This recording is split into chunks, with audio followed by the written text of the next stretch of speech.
രാജ്യത്ത് കഴിഞ്ഞ കുറേ ദിവസങ്ങളായി ആരോഗ്യ രംഗത്ത് പ്രവർത്തിക്കുന്നവരും ഡോക്ടർമാരും വിവിധ സംഘടനകളും അടക്കം വലിയ രീതിയിലുള്ള പ്രതിഷേധമാണ്. പശ്ചിമ ബംഗാളിലെ പ്രതിഷേധം അങ്ങേയറ്റം സംഘർഷാത്മകമായ അന്തരീക്ഷത്തിലേക്ക് പോകുന്നു. ഈ ഒരു സാഹചര്യത്തിലാണ് ഇപ്പോൾ പശ്ചിമ ബംഗാളിൻ്റെ ഗവർണറായ CV ആനന്ദ ബോസ് ദില്ലിയിലെത്തിയിരിക്കുന്നു.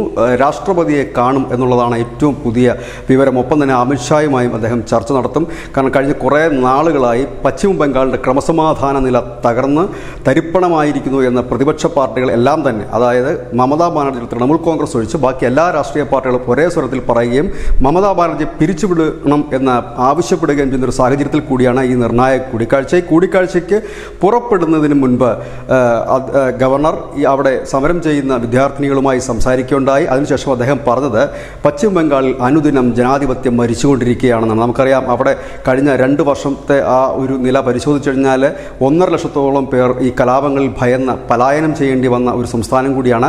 അതായത് വളരെ മോശമായ ക്രമസമാധാന നില. ഇതിൽ ഈ കേസന്വേഷണം, ഈ മരണത്തിൽ കേസന്വേഷണം വൈകിപ്പിച്ചു, ആരെയൊക്കെ രക്ഷിക്കാൻ ശ്രമിക്കുന്നു എന്ന് വലിയ പരാതി ഉയരുന്നു.